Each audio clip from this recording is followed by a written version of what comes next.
Welcome to the Afghanistan Project podcast. I'm your host, Beth Bailey, and my guest today is Canadian veteran Nathan Kehler, founder of Project Athena. Nathan is a former Armoured Reconnaissance soldier with the Royal Canadian Dragoons, who later re-mustered as a Geomatics Technician with the 2nd Combat Engineer Regiment.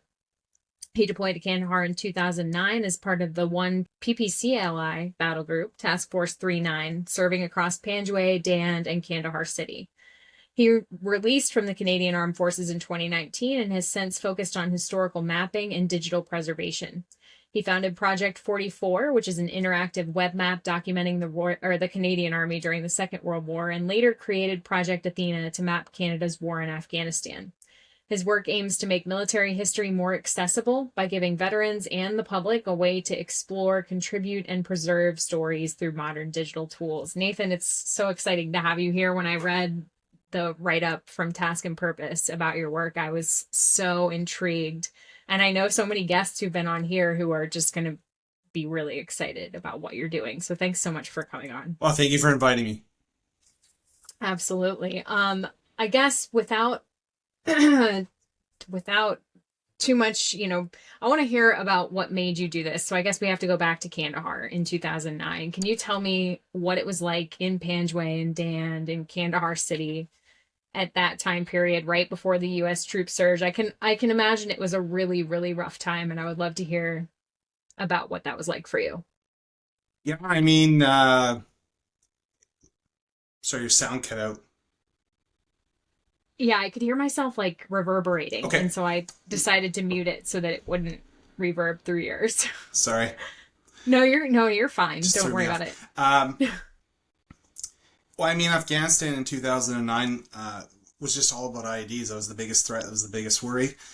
There was several soldiers killed just before he even deployed, and on one of the routes we went on. So that's what we're looking forward to, is just IEDs. Yeah, which is definitely devastating. Were you mostly on foot? Were you mostly moving around in vehicles? I mean, it doesn't really matter because they'll target you either Right. way, and they know. So what was the predominant concern for how you were moving through the area? Right. So my unit was, I guess you would call it Cav Scout, be sort of the equivalent in the American side. And we rolled around in Lav 25 Coyotes. We call them Coyotes in Canada, but they're like Lav 25s. Also in Lavs, like the Striker. So we did a lot of mounted stuff. We did a lot of dismounted stuff. But really, like, the IED threat in Kandahar really changed constantly from tour to tour. Where previous tours, they were really trying to go for the vehicles. It seemed more on this tour, they were definitely trying to go for more dismounted. They were trying to, hit the guys that were looking for the IEDs instead of just going for the vehicles. So yeah, it really changed. It was constantly changing.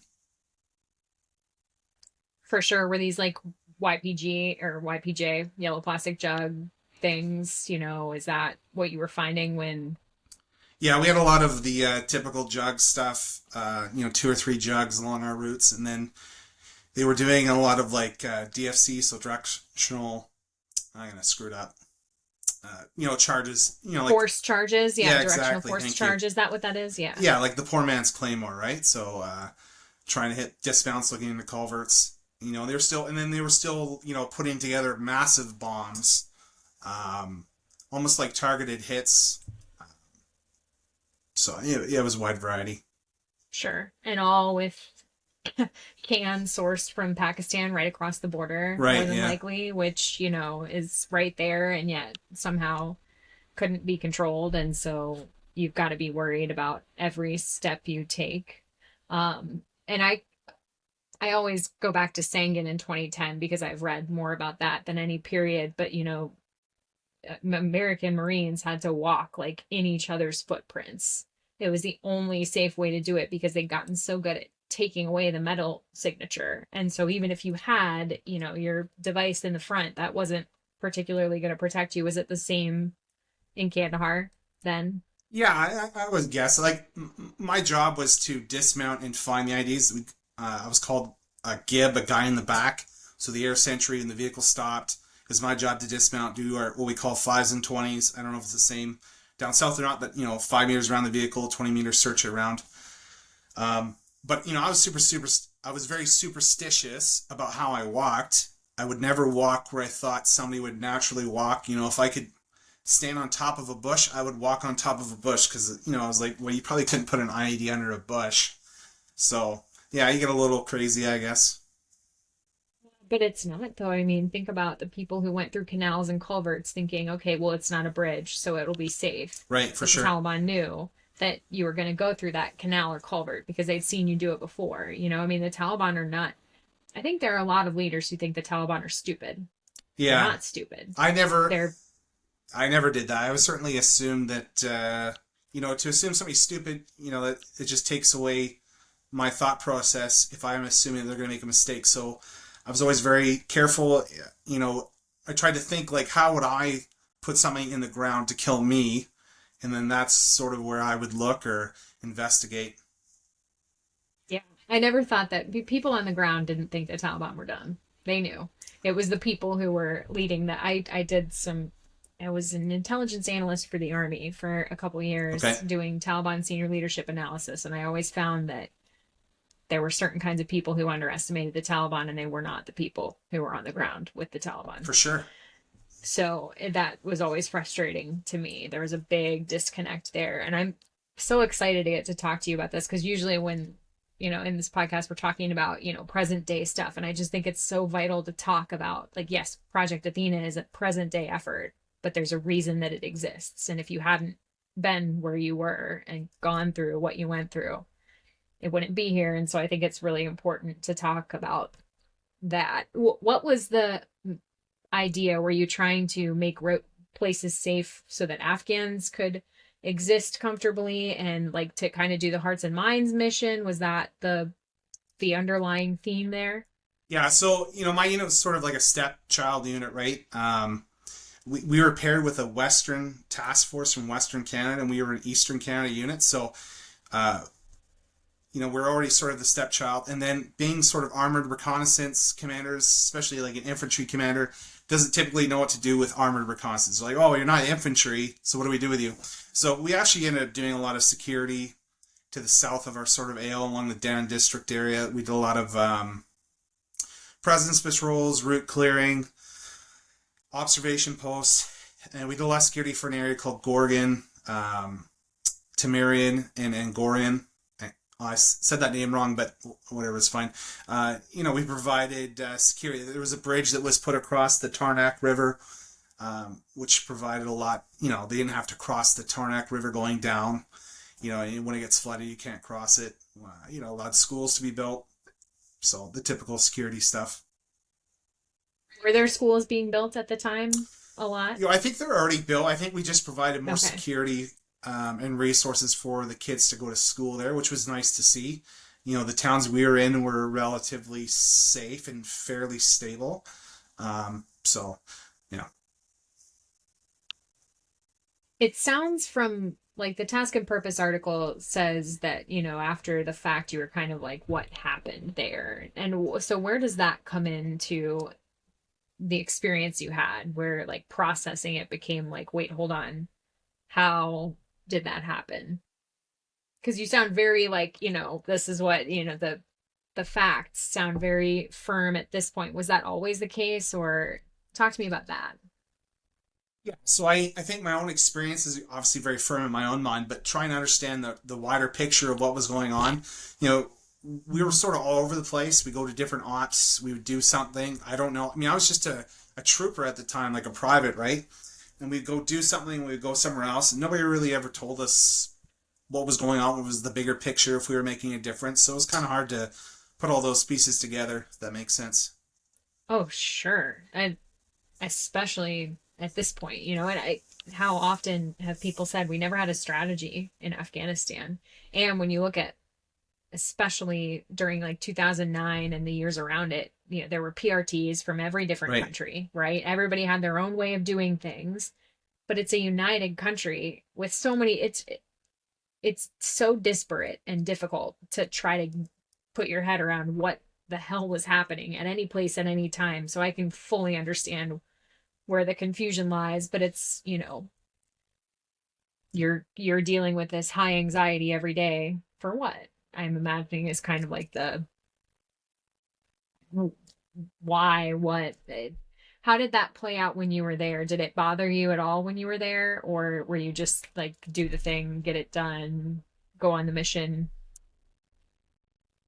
I don't know if it bothered me. I felt like we were making a difference. Did I think we were going to change the country forever in some crazy way? No.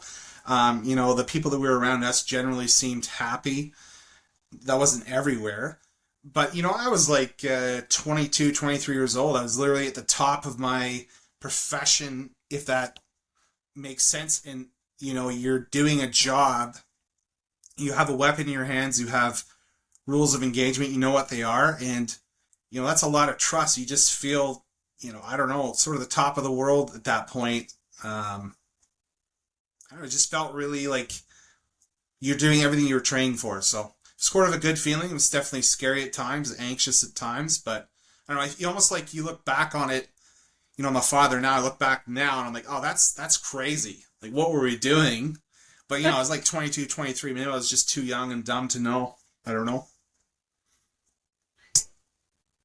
That's very interesting. So then, how long was that deployment? How long were you there? Yeah, we were there for 7 months. So yeah, it was a decent amount of time. What would you say did you get to see turn around? I mean, you said you got to see the kids go to school. What else turned around in that 7 months when you were there? There was a lot of road building, a lot of roads that were getting paved. The bridge I mentioned, the towns, some of the towns were a bit more secure, but, I don't know. I mean, it's Afghanistan. It's pretty run down. Mhm. Um, Especially Kandahar. yeah, Kandahar is quite a shock to drive through. Mhm. Did you get to see much of the rest of the country at all, like on your way in or out or anything like that? Uh, saw the Panjwai, we went all the way up to Fob, Ramrod, um, Kandahar City. Yeah, that was about it, yeah. Okay. So really localized. Yeah. Uh, did your unit have any losses while you were in country or What do you mean by unit? Do you mean or the battle your group, or do you mean like our company as a whole? let's say company Company, level. no, we had a couple of injured sent home.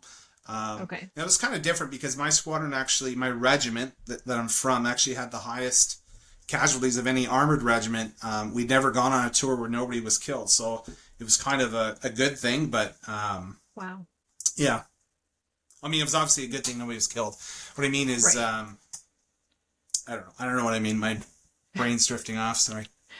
No, it's interesting because that same time in Sangan, right next door, there's the British were losing more people than I think they'd ever lost anywhere in Right. Sangan, and it's all so dependent on where you are. Does the population accept you? How much does the Taliban want that area?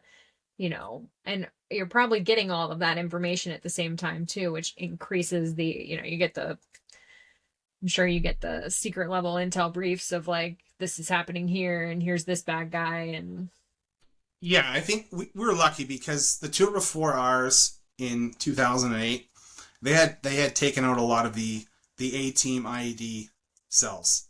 So we had a lot of IED strikes, but they didn't detonate properly. Um, and just a lot of luck because like my patrol, we went down this route that we cleared, and then all these other units started going down it. And then 2 days later, a lav hit an ID, and there were 6 soldiers killed. And I'd driven over that bomb. It had been there for a couple of days, so it's just luck, yep, really. Um, yep.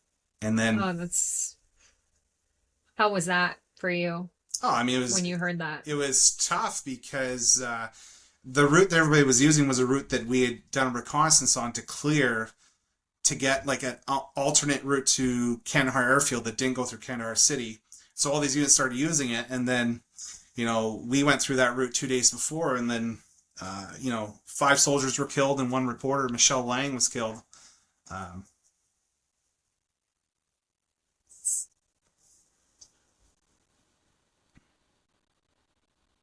Yeah. they're very tricky devices, you know, they're anything not working, something, I don't know. That had to be tough. Yeah, I mean, So, we talked earlier about the Taliban not being stupid. I often thought that like they probably saw our vehicle coming and like, there's only like 4 people in that vehicle, right? But if they wait for like a lab that's full in the back, and then I don't know, I often felt like maybe they've been targeted because a civilian being killed, a reporter, it just hits in the news right. harder, right? So I don't know So if this there's was any a truth. remote detonated. This wasn't No, this was a like a purposely like they yeah. brought in a ringer for this. They were digging it in. It was a massive bomb, Okay. and then they waited for the right target for sure. Yeah, I always forget that they did do that too. Yeah, You know, remote detonated stuff was also, it wasn't just the crappy little pressure yeah. plate, This you wasn't a know, it pressure was, plate. It was There was a trigger pull behind that one. yeah, that's terrible. And I'm sure that they would wait and watch and do that. And that sounds just like the Taliban. So 7 months of this and you come back, and what's the processing like of leaving that battle zone, decompressing, and then thinking, at what point does it become what happened here? And what did I participate in, basically? I don't know if they ever really did for the longest time. Yeah. I don't know what it's like down south, but up here in Canada, when you come back, everybody gets posted and moved to different places. They go to a school, they go to a different unit, they get promoted, whatever. So, um, I didn't really like that because you're together, and to be honest, you hate each other at the end, right? Like I didn't like anybody at the end. We all hated each other, but they just rip us apart, and you never see half these guys. And another component up here, especially towards the end, a lot of our units were being augmented by reservists, right?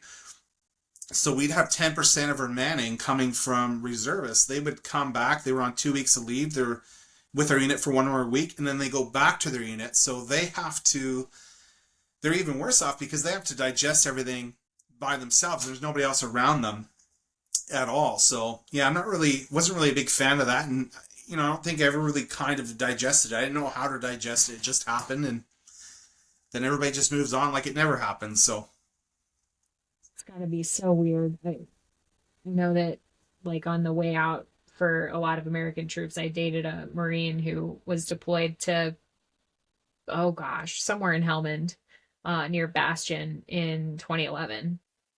And, they pulled them all back and made sure that they were all like in Kyrgyzstan or something, Kazakhstan, I can't even remember, but like to decompress together for a right. bit before they came home. And then, there's, yeah, some people move on and whatever, but I was just, that's surprising to me that you're going to pull everybody apart right away and not, Well, I mean, I don't know. Technically, we had a 3-day decompression yeah. time together in Okay, so Cyprus, you but did. that's just a place for guys to get drunk and do stupid things. It's not really decompression. I Yeah. studied World War II, right? In World War II, those guys were going on a boat and they were 2 weeks stuck together, Yep. dealing with it and stuff. They were together much longer, but it's kind of different in the I don't know the modern time. They just I don't know everybody just split apart. So Yeah, I think there were 2 weeks, is what my former person said, is that they had 2 weeks in wherever. But you're right. And the other thing, too, that is different from World War II in such a huge way is the number of people who are coming back, right? Like you're going to run into fellow veterans all over the place as a World War II right, veteran. Whereas here, who are you going to run into that knows, oh, yeah, I was in Panjwai in this time, or oh, no, I was right next door in Dan, and so there's not as much communal for processing sure. and dealing with what happens. So it's just a very different feel, I would imagine. Yeah, I would agree with that. Yeah. Tell me about how that experience led to you getting into mapping and digital history. Like, did that have anything to do with that transition?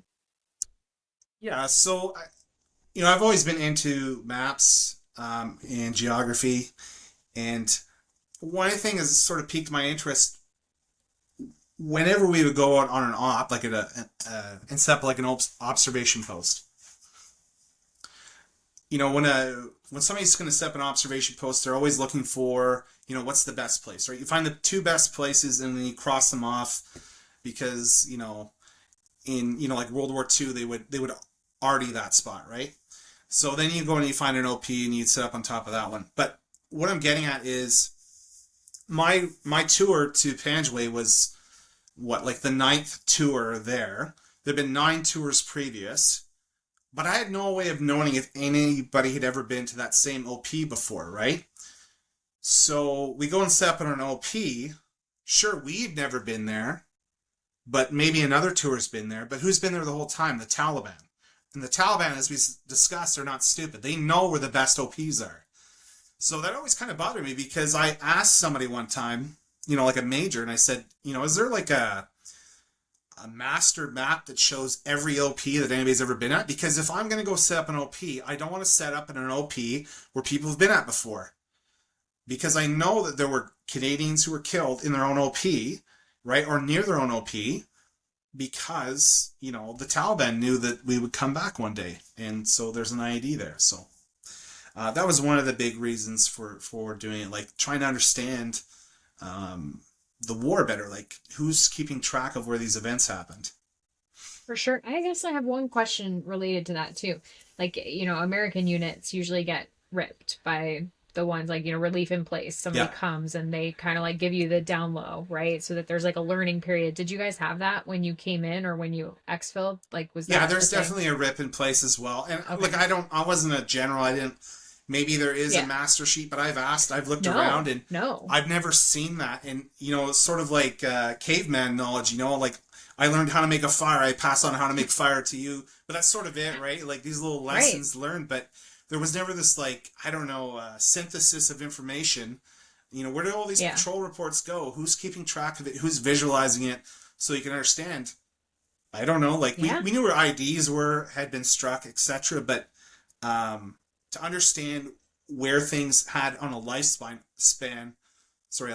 over several years, I don't think that really existed. And if it did exist, it was not really accessible that I've ever heard of. So. No, you're fully correct. And like, the person you're ripping is going to be like, yeah, I can tell you what we did for the last 2 months. Right. But they're not going to be able to say, yeah, this entire, city, here's everything that I've never heard of that either. And it is very applicable and important to know, oh, hey, tell me this house, has somebody done anything in this house? I mean, exactly. All of that. It's vital geospatial information that should be captured and passed on, along with so many different things. I feel like every unit in Afghanistan would come in and basically reinvent the wheel. Yeah, like, of course. Why? and there are some smart things about that, right? Like, if the other people didn't do it right, then maybe you do. But also, what if they did it so far this way and then you go so far this way? And like, how do you can't. Anyway, I could go off about things I shouldn't for a long time. Things that I never did, so I shouldn't even talk about them, but I won't do that here. I guess before we talk about when you got the idea to create Project Athena, we should talk about Project 44 because that's what happened first. So how did that come about in the first place? Yeah, it sort of came about because I wanted to understand, I'm a huge history buff, and we sort of have all these points of data, right? Like World War II, if we look at like D-Day or the Battle of the Bulge, right? We know so much about those events, right? And those are important events. But what happened in the days in between? That's what I really wanted to know. I consider myself a regular soldier. I didn't do anything crazy. I was just a regular soldier. And the thing about World War II, there's a ton of regular soldiers who die, right? Like they die for whatever reason. Maybe they're run over by a vehicle. Maybe they're hitting artillery, they're hit a mine, right? But that happens on a day that's not really sort of a big day. So how do you know where that event was and what was happening that day? And that's kind of what I wanted to do. I wanted to map out all these units day by day to show exactly where they were and what they were doing on any day, so you could answer that question: where were they that day and what were they doing? How much effort did that take? How many months, years? Oh, that took a long time. Yeah. It Yeah. probably took about, we did it in several stages, but it probably took about 3 years, and it's still ongoing because we're rebuilding the web map to be like Project Athena, and it's going to be sort of crowdsourced, so people can come up, they can sign up, and help map the Second World War, right? So there's an American who has American data, war diaries, whatever. They can come in, they can start mapping those units out at the battalion level, the regimental level, etc. So cool. All I can think about is like, the Library of Congress here has so much personal data that Yeah, it's a could great be, website. phew, yeah, that's just amazing. That's so, so cool. So at what point did you then decide, okay, well, I've done this with this. Maybe I should try this with Afghanistan? I always wanted to do with Afghanistan. It was right away. I knew. I think even before Project 44, I always knew that I wanted to map out Afghanistan to some level to understand the battle better. And just, I think it's an easier way for the public to understand it as well, right? Instead of just reading, somebody was killed 20 kilometers southwest of Kandahar City. Like, what does that mean? I don't know. I want to know exactly where it was to really understand and conceptualize and, you know, make sense of it. Yeah. And for so many reasons I can think of why that's important to different populations, the people who grieve that person, Yeah, whether they be fellow soldiers, whether they be their family, their children, all of those things. It's vital just from that standpoint alone. I had a guest on here probably earlier this year. I don't know, this year's been such a blur when it comes to Afghanistan that it's hard to place time anymore. right. But the he was talking about how he had gone onto Google Maps and said, I own this spot because he had served there. And they had built this big building that was, I forget what it was supposed to be used for, but now the Taliban had control of it. And so putting his, saying I own this on Google Maps was his way of, it was like an FU to the Right. Taliban.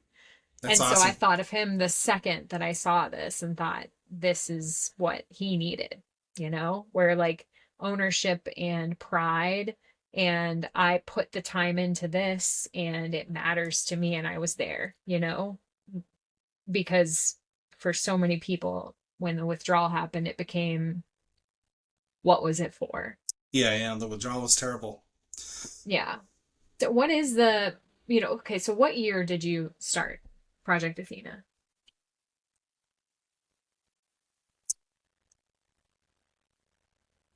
What, 2 years ago or so? Okay, 2 years ago. So Yeah, post withdrawal, like yeah. in the middle of all of that questioning from Afghanistan veterans, here comes this big answer. What was the initial response to it when you first started it? Yeah, I think people are interested, wanted to contribute. There was lots of interest. Some people were a little skeptical. Some people, have been like, who's behind this? Is it like China trying to steal our tactics and stuff? It's like, I don't know. It's just me. It's just Nathan. And, some people think maybe there's a nefarious reason. I just want to have a place for veterans to tell their story, no matter, if you're the guy kicking in doors or if you're the person in Kandahar airfield the whole time. I don't care who it is. You have a story. All those stories matter. They're all part of the bigger story. Your story helps answer somebody else's story. It all fits together. Um, that's why. That is so perfect. And you're right. It doesn't matter if you were a fobbit or if you were for, like, none of it Yeah, matters. You were there and you played exactly. a role. Even like the volunteers I know who, went over to teach English to, Afghans or something like that. It's like that's still part of the story because without you, what would have happened, Yeah, I you know? mean, you take all the politics aside, whatever. That's for the politicians to do. We had a job to do. Did you do your job? What was your job? Talk about it. That's what I want. And a lot of misconceptions about the website. It's only for Canadian veterans or people outside the wire. Like the website's for anybody who was there. I don't care if you're a contractor, if you're a civilian, if you worked in corrections at the prisons, if you were a police officer. Like if you contributed, tell your story. That everybody there was all working towards the same goal.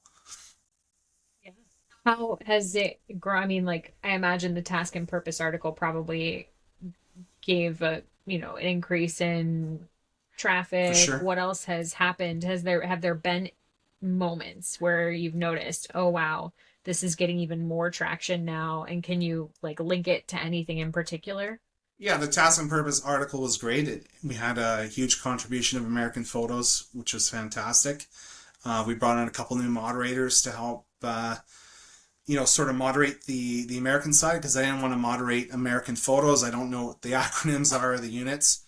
So they moderate the American photos. I do the Canadian photos and everybody else. But the project's still ongoing. We have a lot of things we want to add yet. Right now, people can only contribute photos, but we're working towards a couple other systems. One where if you're in an IED strike, you want to map that out, you can map that out. If you're in an ambush, a tick, whatever, you can map those things out.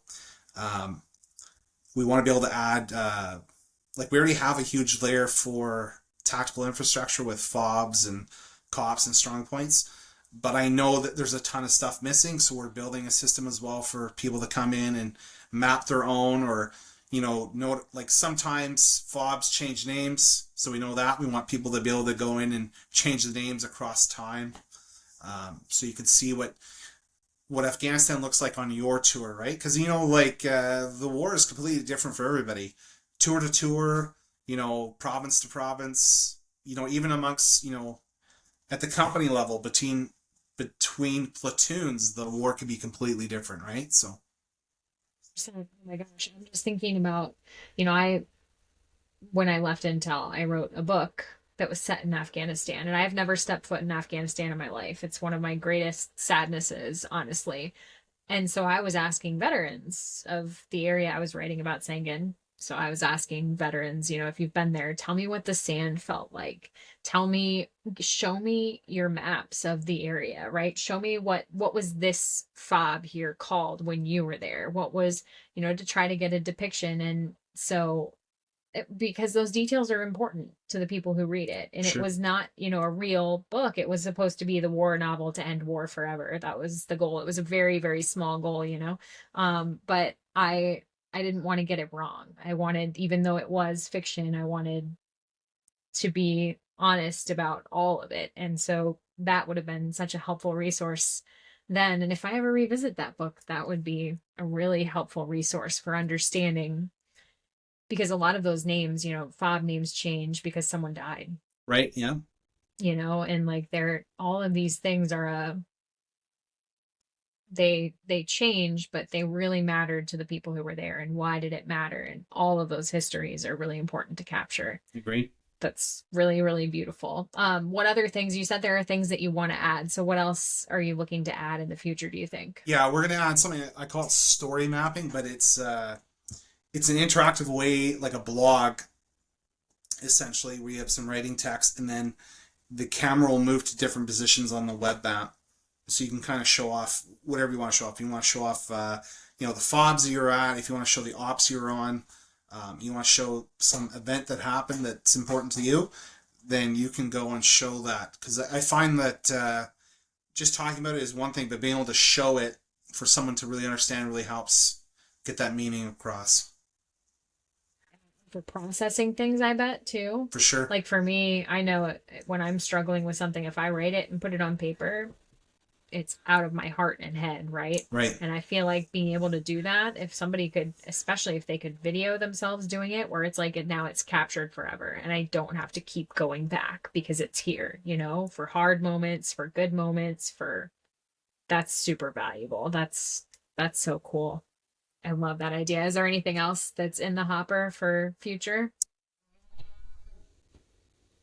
I know there probably is. I can't remember everything I'm doing. I'm doing too many things, so I feel you. I feel you.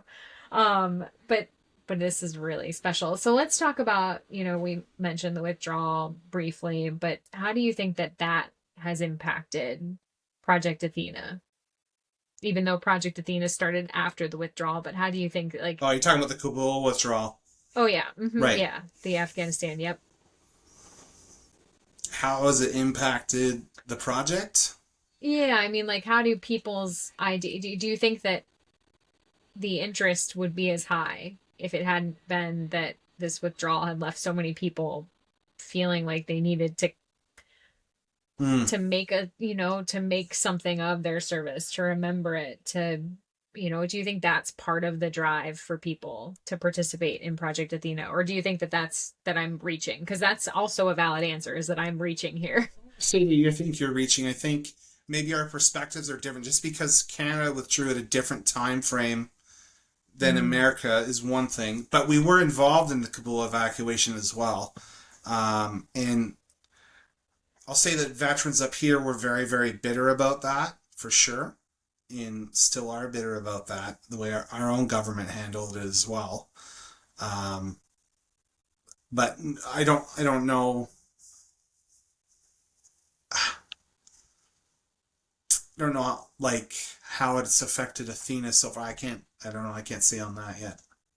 Yeah, I just wonder if it's like a way for people to say I was there, and to, but the individual I was talking about earlier who went on Google Maps and owned the Right. places, he missed the birth of a child to be in Afghanistan, and then it's like, well, I missed that. Why?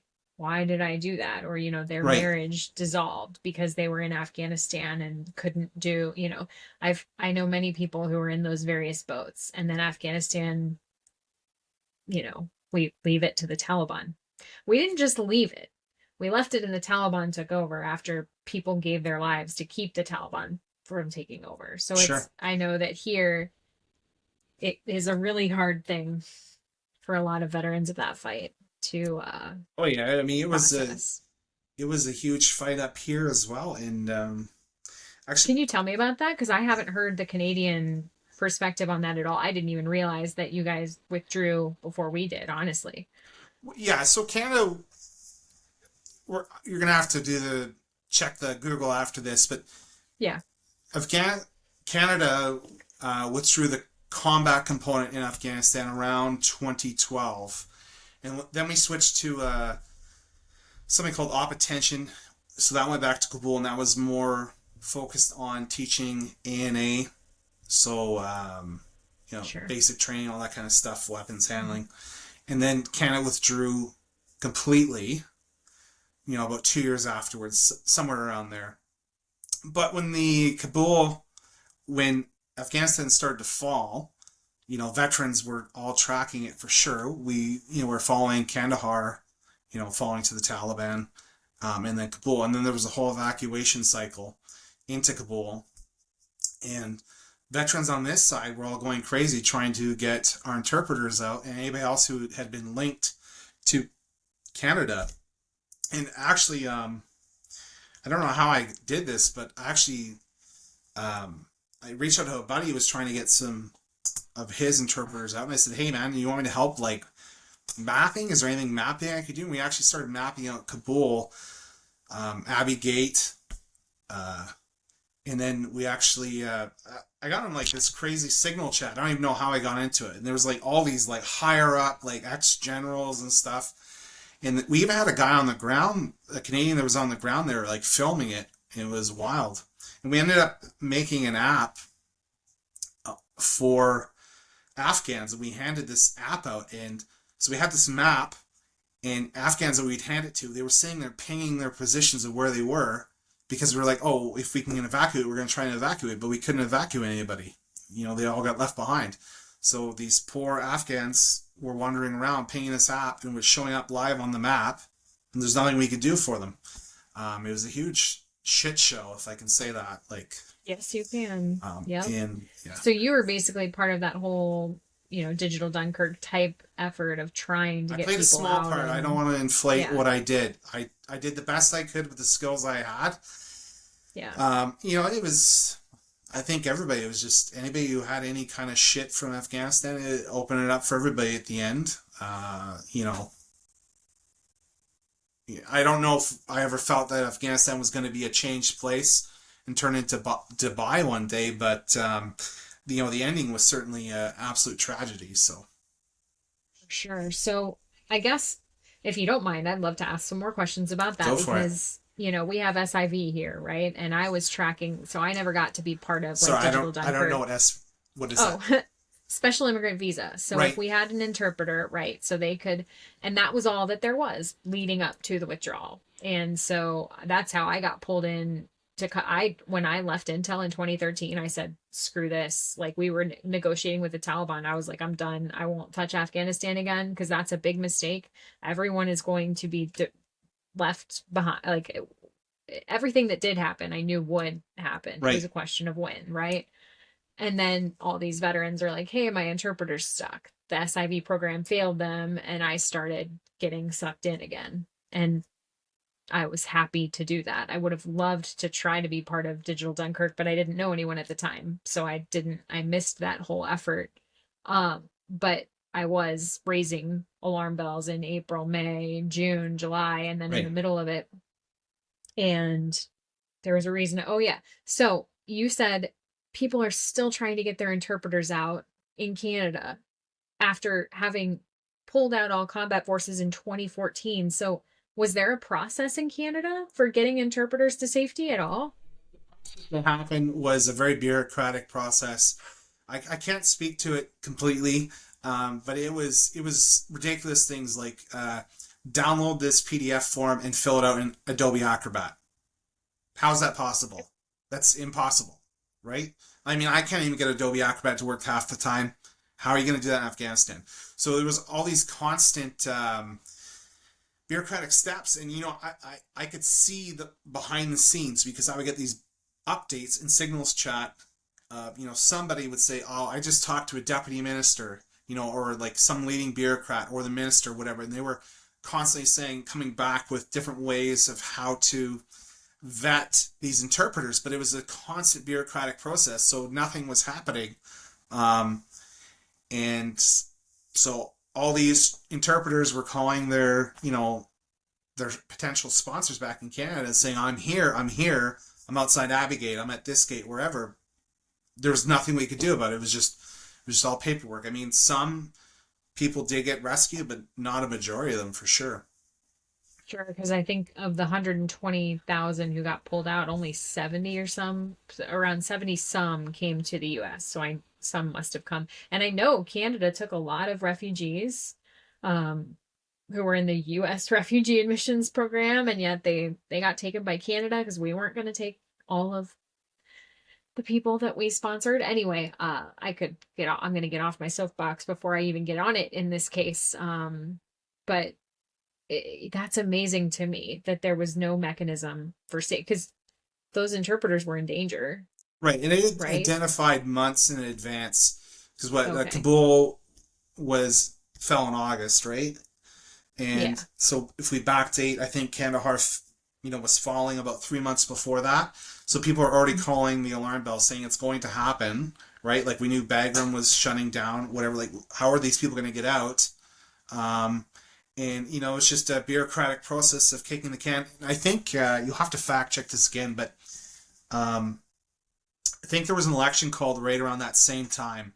So the government was in election mode and just didn't have the power to really put the effort into it, if that makes sense.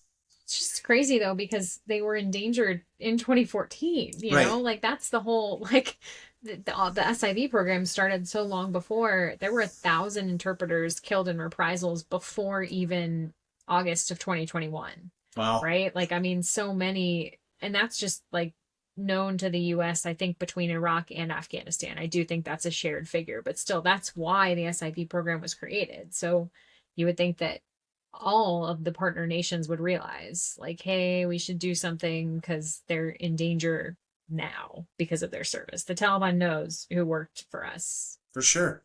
You know, it's disappointing, and I'm sad that it's disappointing everywhere, but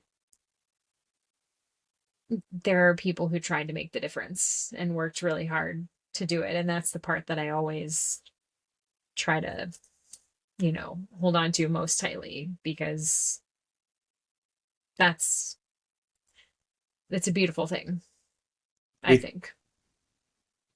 So I have asked a lot of questions. Is there anything you want to add about Project Athena or about Afghanistan and your service there that I didn't ask? Not that I can think of, no.